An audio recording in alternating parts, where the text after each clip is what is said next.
I would personally say authentic. I think that you can get a lot more variety, a lot more looks, and we should also be celebrating our photographers because it's their art, it's their work, and doing it through AI doesn't celebrate that part of the industry, which is so important for the performers and also for us as agents as well. Agreed. And AI isn't you, is it? New. AI isn't you. No, it's That's a computer. so true. Yeah. Absolutely. It needs to be authentically you. Mm-hmm. And is there a bit of a trust issue there as well, do you think? Between... So again, can you trust the image if it's been AI generated as opposed to a... Well, I don't know. Actually, I saw an AI-generated picture of you the other day, and it did look pretty similar to you, I must say. Yeah, but I feel like with AI, sorry. I feel like with AI that they're in control of what your facial expressions are doing. Whereas if you're going to an authentic headshot shoot, you just need to select 3 to 5 shoots that show different characters, and AI is not going to do that. It needs to be your true facial expressions, I feel like. I also feel like there's a lot of jobs as well which require stills. So if you're going to that job and having photos taken of you, having your headshots so that the casting director can see what you look like in action on a photography set is really, really important, because you could have a cheeky little weird smirk that you can't get rid of, but AI just saps it away straight away. So I also think you can tell, even though your picture of AI looked really good, I think you could tell that it was robot generated. Yeah. Or Yeah, just a bit too airbrushed. I mean, throw it on LinkedIn, but that's about it. I do think it's losing authenticity. And as I said before, a massive thing of us performers is celebrating our art that can't be replicated by AI. And there's so many different people, other people within the industry that also need to be celebrated too. Like this is their work. And headshot sessions are fun as Yeah. well. Yeah. It's like it's a fun thing to, do. Yeah, I saw this post, and I see it all the time, about AI should be able to do my laundry, do my housework, do that stuff, so that I have time to do the creative stuff, and I love that. Yeah, Yeah, we want to have the fun. It is going that way. yeah, It's scary. hopefully. Thank you. As a performer, I think it's so important that you continue working on your craft. I think so many people, especially after training, just think, I'm done training now, I don't need to do any more. But you can never stop learning, you can never stop getting better. So go and take those dance classes, keep singing, keep networking, do everything you can to help you, because obviously your agent will do what they can do, but you also need to help yourself a little bit along the way as well, because every year there's thousands more people coming into the industry. So yeah, I'd say that, keep busy. I would say a lot of people ask us, how are you going to get me the job? And we will get you in the room for the rooms that you should be in, but it's yourself that's going to get you the job. So going off of that, continue the training. And I would say in terms of headshots, obviously that's the first thing that we see. So those updated headshots, those headshots that show you and show different characteristics that you have, is really important, because it is the first thing that we see. It's also the first thing that the casting directors see.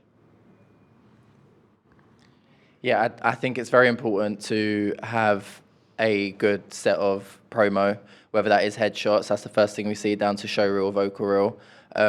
If you can make sure that on your side you've got the things and the tools for me to market you, I think that's perfect, really. Like, it is a partnership, agent and client. It's a partnership. You do your side and I'll do mine. There's only so much we can do in terms of like submitting for work and stuff.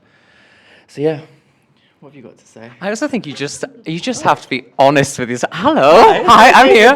Lovely. I also think you have to stay positive, but you also just have to be honest with yourself. Like, if I was going into a client meeting, I would never go in and say, I want to play Gaston in Beauty and the Beast. That's so. I actually think I'm kind of perfect for Gaston. I'm surprised I'm actually playing Gaston. But like, you just need to be honest with yourself and like know what you're right for, and really hone in on that and lean into it. Like, I'm not going to be playing the Butch Mask person but I know I can play a fun little side character. So like lean into what you know you're good at. Yeah. Was that a yes from you? That was a yes from me. That's a yes from Liam. I feel like it's not about, don't go in, how do I say this?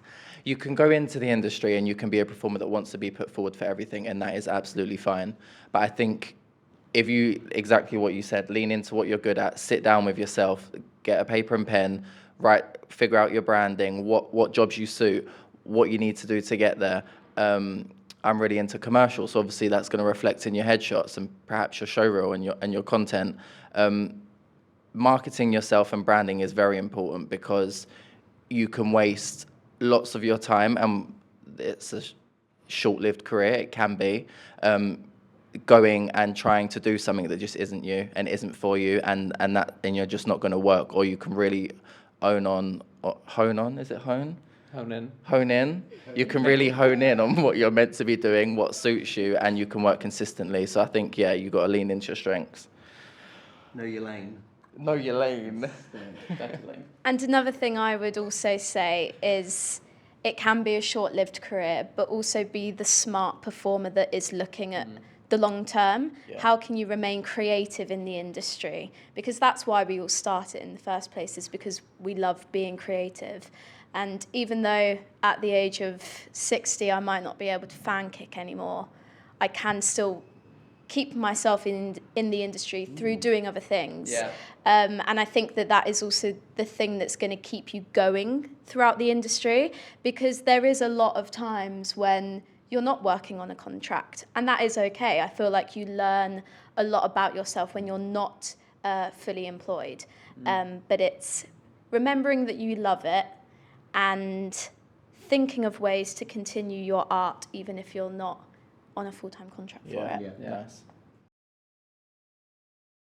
I think it's just going back to what you said as well. It's like knowing your lane, knowing what you're good at, and just kind of sticking to that. But also, you know, I'll take this.